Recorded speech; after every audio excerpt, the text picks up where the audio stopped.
ሳለፍላችሁ የጉዳያችን ፕሮግራም ነው። በዛሬ የጉዳያችን ፕሮግራም እንደተለመደው አንድ እንግዳ ይዤ ቀርብ ያለው የዛሬው የጉዳያችን እንግዳ የሆኑት ፖለቲከኛው እና የሰብአዊ መብት ተሟጋች አቶ ጀዋር መሐመድ ናቸው። አቶ ጀዋር መሐመድ እንግዲህ ቀጠሯችንን አንድ ቀን ቀይረን ብዙ ሰዎች ሲጠብቀን ነበር የነበረው። ሆኖም ግን ዛሬ ተገናኝተናልና እንኳን እናመጡ። እንኳን ያጠበቀኝ በጣም መልካም። እንግዲህ ዛሬ በርካታ ነገሮችን ወያያለን ብዬ አስባለሁ። በርካታ ነገሮችን ገልጸን ስለነበር ሰው በብዛት ነበር ሲጠይቀን የነበረው።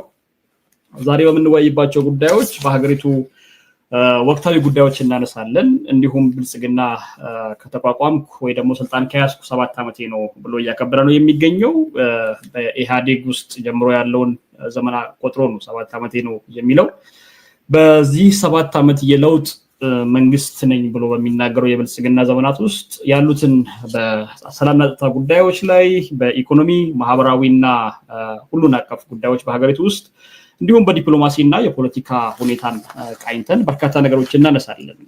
ይህንን ለውጥ ለማምጣትም በርካታ ነገሮች ሲደረጉ ነበር የነበሩት። ይህ ለውጥ ለማምጣትም ምንድን ነበር ሲደረግበት የነበረው መንገድ የሚለውን ነገር እናነሳለን። ወደኋላ መለስ ብለን ቅድመ 2018 የነበሩትን ዘመናት እናስታውሳለን። ከዛ እስከዛሬ ያሉትን ቀናቶች በልዩ ሁኔታ አንተም የምትተችባቸውንና የምትወቀስባቸውን ነገሮች በልዩ ሁኔታ እናነሳለን። አብይ አህመድ ሲጓዝባቸውና ሲሄድባቸው የነበሩ መንገዶችን እንቃኛለን። ስኬቴ ናቸው ብሎ አብይ አህመድና ብልጽግና መንግስት ዛሬ የሚያነሳቸውን ነገሮች በስፋት እንቃኛለን።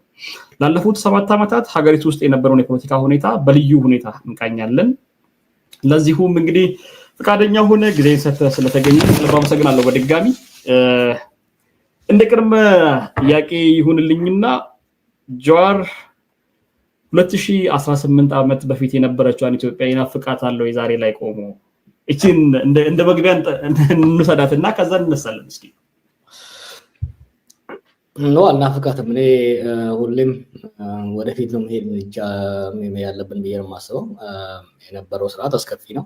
ከዛ ወዲህ የነበረው ብዙ የተባባሱ ነገሮች ቢኖሩ ትላንት ህዝቦች ላይ ሲደርስ የነበረው መከራ ማሰቃየት የሚያስቆጭ እንጂ የሚያስናፍቅ ነገር የለውም።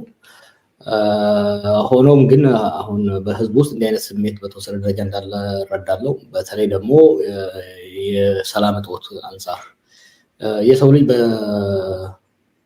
በኑሮ ውስጥ ህዝብ ነፃነት ይናፍቃል። ነፃነትን ስለፈለገ መድሎ እንዲቀር ጭቆና እንዲቀር ስላሰበ ነው በኢህአዴግ ስርዓት ላይ አምጾ ለውጥ ያመጣው። ነፃነትን ግን ከሰላም ጋር ነው አያይዞ ማግኘት የፈለገው የተመኘው። ለውጥ ሲመጣ አንጻራዊ ሰላም ነበር፣ በተወሰነ ደረጃ ስታቢሊቲ ኦርደር ነበረ። በዛ ላይ ዲሞክራሲና ነፃነት እንዲመጣለት ነው ህዝቡ የታገለው፣ እኛም ያታገል ነው። አሁን ነፃነቱ ቀርቶ የሰላም እጦቱ መምጣቱ ኦፍኮርስ ቢያንስ ሰላም ነበር የሚል አመለካከት ህዝብ ውስጥ እንዳለ እረዳለሁ።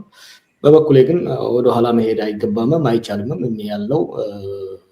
ያሉ ነገሮችን አሻሽሎ ሰላምንም ዲሞክራሲንም አጣምሮ የሚያስኬድ ስርዓት መገንባት ይሻላል የሚል ያለኝ።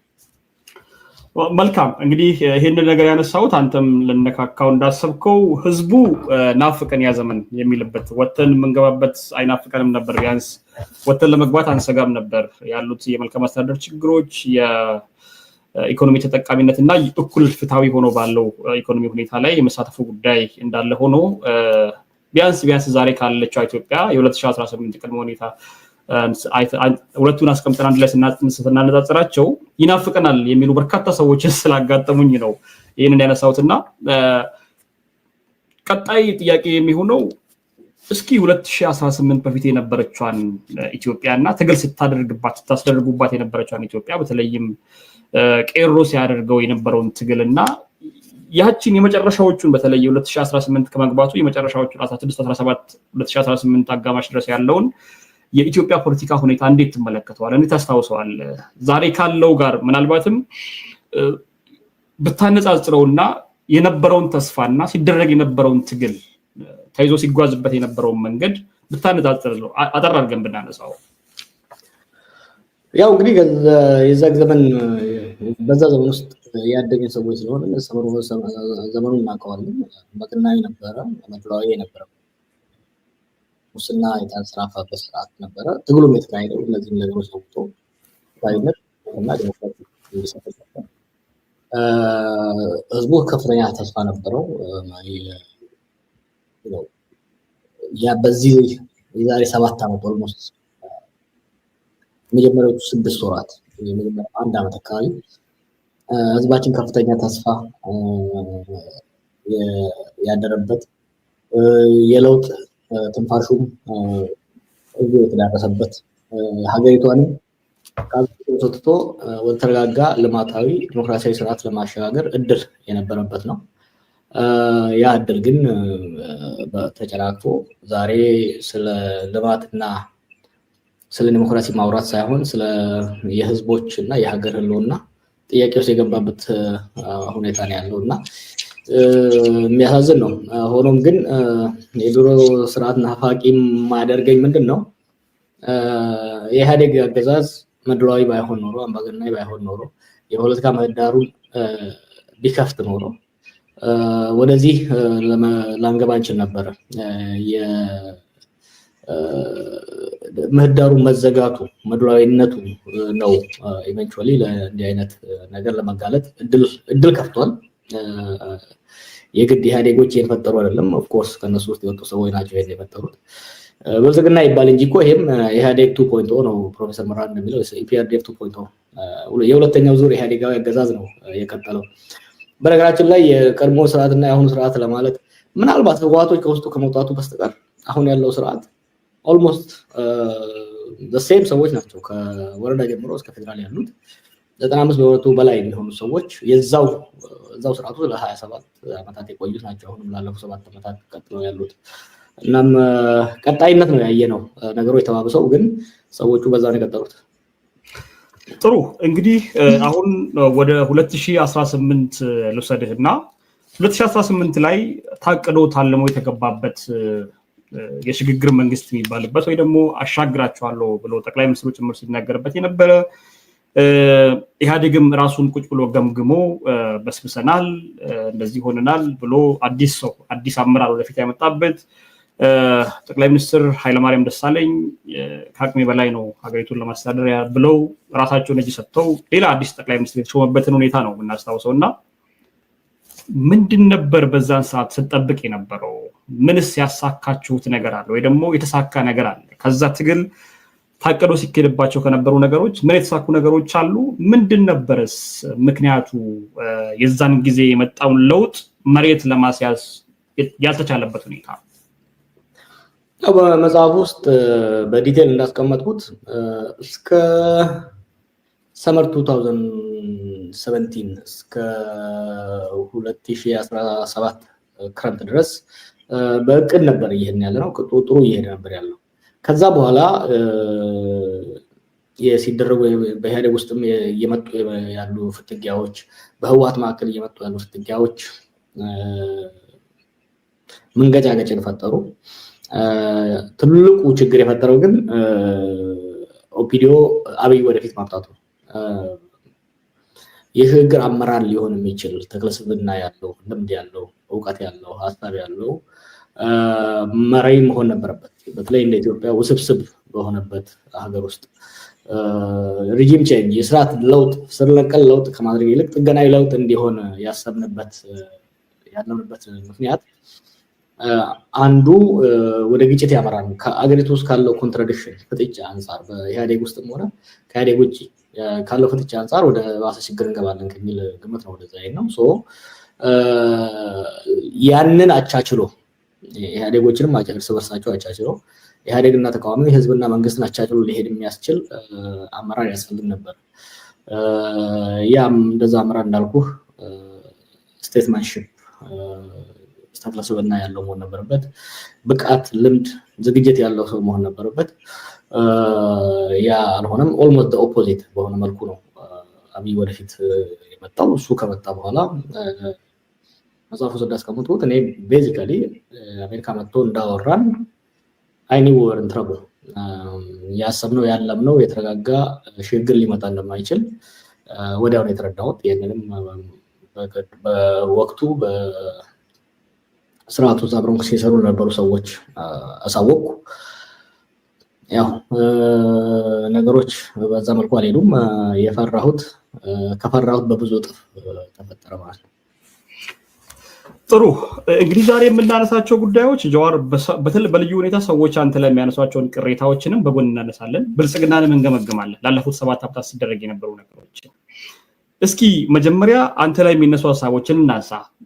መጽሐፍ ላይ እኔ በደንብ ያነበብኩትና የተረዳሁት ነገር አብይን ከማንም ቀድመህ የለውጥ መንግስትን መምራት የማይችል በትምህርት ዝግጅትም በአመራር ብቃትም በልምድም በምንም ደካማ ሰው እንደሆነ አስቀምጣል መጽሐፍ ላይ እና አስታውሳለሁ። የዛን ጊዜ ፌስቡክ ላይም ሚዲያ ላይ ወጥተህ ያንን ነገር ስትናገር እንደነበረ አስታውሳለሁ። የዛን ጊዜ ተቃውሞች እንደነበሩም አስታውሳለሁ። በተጨማሪ ግን በዛ ደረጃ የገለጽከው አብይ አህመድ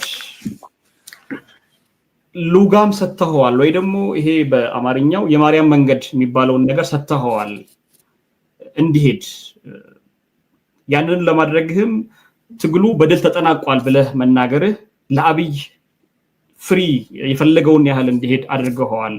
በዛ ምክንያት ቄሮም ተበትኗል። መቃወም የሚችለው ኃይልም በቃ የፈለግነው ነገር ተሳክቷል ብሎ ወደ ቤት እንዲመለስ ሆኗል ብሎ የሚተቹ ሰዎች አሉ። ምን ትላለህ እዚህ ላይ?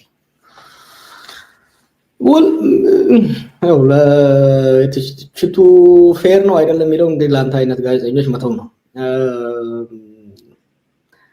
አብይ አይሆንም ስል ኦልሞስት ብቻዬን ነው የቆምኩት። ከፍተኛ ተቃውሞ ነው። እኔ ስቃወም ከፍተኛ ተቃውሞ ነው የደረሰብኝ። ቀንተህ ነው ሌሎች በሚዲያ መናገር የማያስፈልጉ አይነት ትችቶች ይደርሱ ነበር። ሰውም ከ4 ዓመት ትግል በኋላ የመሰላቸት ሂደት ነበረበት። ከራሴ ቤተሰብ ሳይቀር በቃ ተው የሚል ነበር። ከኦሮሞ ውስጥ ኦሮሞ ወደ ስልጣን እስከወጣ ድረስ፣ ሌላው ህዝብ ደግሞ ወያኔ እስከወረደ ድረስ፣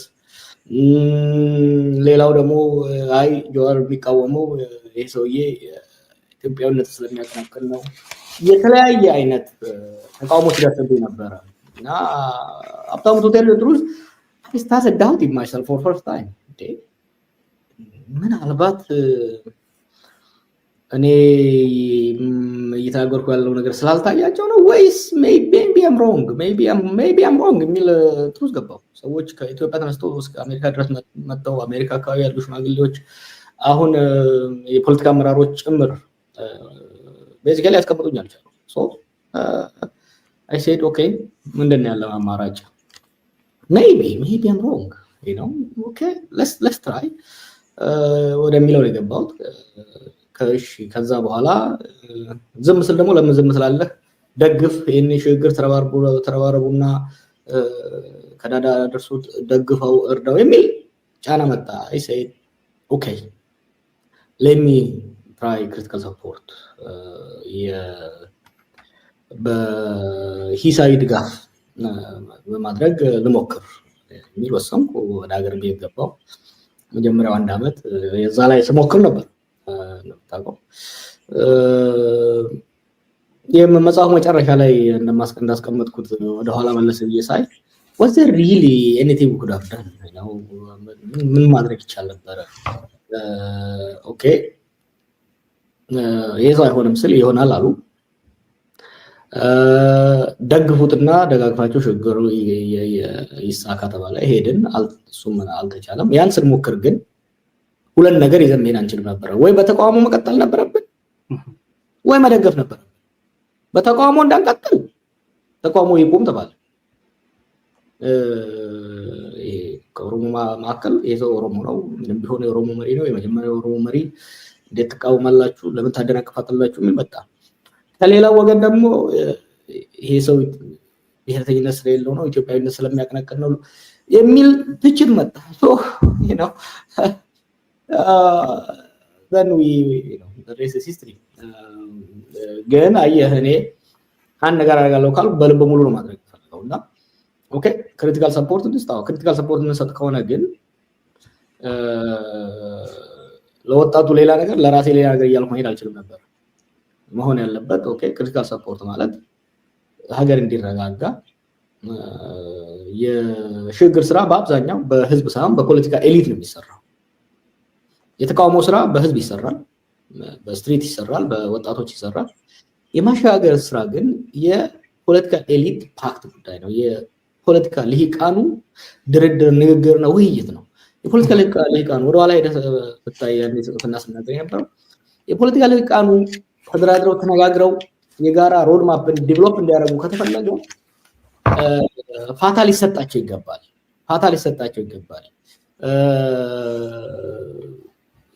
ተቃውሞ የስትሪት አክሽኑ ከቀጠለ፣ ሎለስነቱ ከቀጠለ ተረጋግቶ ለመደራደር ከባድ ይሆናል። ስለዚህ ያን ማረጋጋት አስፈላጊ ነበረ። ሽግግሩ እድል እንዲሰጥ ሽግግሩን በዚህ መልኩ እድል መስጠት የኛ ኃላፊነት እሱ ነበር። የፖለቲካ ልሂቃኑ ተደራድሮ ሮድማፕ ማዘጋጀት አልተቻለም። ይሄን ደግሞ የከለከለው አብይ ነው እንደምታውቀው። ያን ጊዜ የጋራ ፍኖተ ካርታ እንዲቀርብ ስንጨቃጭቅ አሻግራቸዋለሁ የሚል መጣ። አይሆንም ብለንም በትችት ቀጠልን። ብዙ መሄድ አልተቻለም። እኔው እንግዲህ በስፋት ያው ምሬትን እንደነበው ብዙ ነገር ያለ አይመስለኝም። እሺ ጀዋር፣ ቀጣይ ጥያቄ አንድ ጥያቄ ላስከትልና ቀጥታ ወደ አብይ ስርዓት ያለፉት 7 ዓመታት ግምገማ የመጀመሪያው ርዕስ ወደ ሆነው ሰላምና ጸጥታ ጉዳይ አሻግርሃለሁ። የመጀመሪያ ከዚህ ጋር አስቀጥዬ ካንተ ጋር በሚያያዙ ጉዳዮች የማነሳለ ጥያቄ አብይ አህመድ ስልጣን ላይ በመጣበት ጊዜ ጀዋር መሐመድን ልክ መንግስቱ ኃይለማርያም ኃይሌ ፊዳ እንደተጠቀመበት ተጠቅሞበታል የሚሉ ሰዎች አሉ።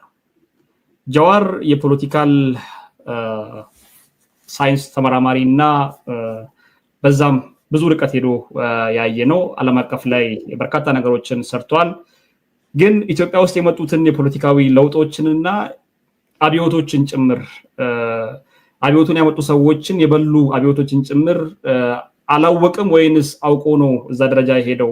አብይን መደገፍ እንዳለ ነው፣ ግን ከዚህ ቀደም በትግሉ ወቅት ሲል እንደነበረው በአንድ አይን ተኝተን በአንድ አይን ሁሉን ነገር እንመልከት የሚላቸውን የሱን ሐሳቦችን ትቶ ሙሉ በሙሉ አብይን ወደ መደገፍ ገባ። በዛም ከኋላ የነበረውን ወጣት በተለይም ቄሮን አጥቷል የሚሉ ሰዎች አሉ። ያን ማድረግ አይቻልም ነበር? ምናልባት ከኃይሌ ፊዳስ የትግል ጉዞና የደርግን በኃይሌ ተጠቅሞ ከዛ በኋላ እሱን ማስወገዱን ጉዳይ አልተመለከትከውም? በዛ ደረጃ አብይን ክሪቲካሊ መደገፉ እንዳለ ሆኖ ግን ሙሉ በሙሉ ወጣቱንም ትግላችሁ ተቋጭቷል ብሎ ወደዛ አንተም ወደዛ መሄድ ከዛ አለመማር ነው ወይ ማለት እንችላለን ወይ? ምንድነው ያንተ መልከታ? አዛ ጋር ቢጠቀምብኝ እኮ ደስተኛ ነበርኩ ነኝ ነው I'm here to serve ያለኝን እውቀት ውስን እውቀት ልምድ ብንደማመጥና ለሀገር የሚሆን ነገር ቢሰራበት አውዳብን ሀፒ እኔም ብቻ አይደለም የሀገሪቷን እምቅ የኢንተሌክቹዋል ሀብት አልተጠቀመበትም።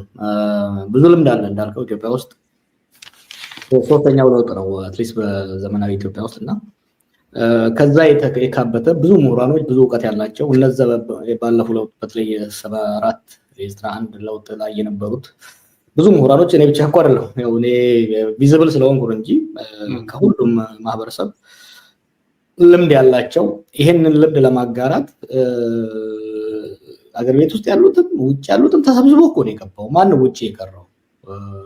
ሁሉም ከኦሮሞው፣ ከአማራው፣ ከሶማሌው፣ ከትግሬው ሰው ተሰብስቦ the goodwill is there ለመርዳት ለመደገፍ ይሄን ነገር ለማሳካት ይሄ እድል እንዳይጨናገፍ ከፍተኛ ርብርብ ነው የተደረገው፣ ከፍተኛ ሙከራ ነው የተደረገው። ግን ሊጠቀምበት አልቻለም። ነገር ግን አሁን ጀዋር አንተ አልተጠቀመብኝም ትላለህ እንጂ በርካታ ሰዎች ምንድነው የሚሉት?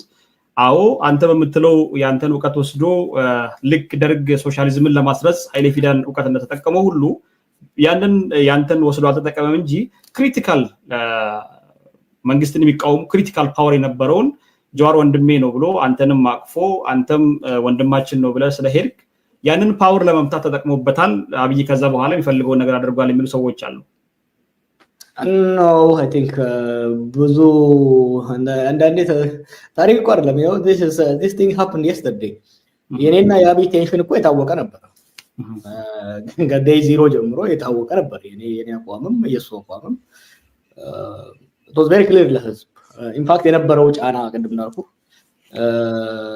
እኔ ላይ ነበር ትልቅ ጫና የነበረው ሶፍትዌር እንደሆነ ግን ከሁለታችሁ ወጣ ብሎ ሌላው ምን ነበር ሲሰራ የነበረው ኮርስ እንደ ለውጡ መሪ እንደ ዋና መሪ አብይ ላይ ትልቁ ስህተት የሱ ነው ወይም ትልቁ ጥፋት የሱ ነው እንበል እኔም ለታይ ችግር የለውም ግን ሌላው ምን ነበር ሲያደርግ የነበረው መጽሐፉ ወደ መጨረሻ አካባቢ ያረኩት ላይ ተወደሆነ ለውጦች ችግሮች በመጀመሪያው አንድ አመት ነው ወይ ከፈር የሚወጡት ወይ ፈር ይዘው የሚሄዱት ወይ ካዲዱ ይወጣሉ ወይ ካዲዱ ይዘው ይሄዳሉ በዛ ጊዜ የነበረው ስሜት ምን ነበር በኦሮሞ በኩል we finally made it ከሚል አይነት ሴንቲመንት በመነሳት የመሳሳት አይነት ነገር ዩፎሪያ ውስጥ ተገባ ከአማራውና ከሌላው ወገን ደግሞ በቃ አሁን ድሉ ያባባቢ በመሸወድ ድሉ አሁን መጥቷል ስለዚህ በዚህ ድል ተጠቅመን አይዲዮሎጂያችንን አመለካከታችንን ማስፈን አለብን የሚል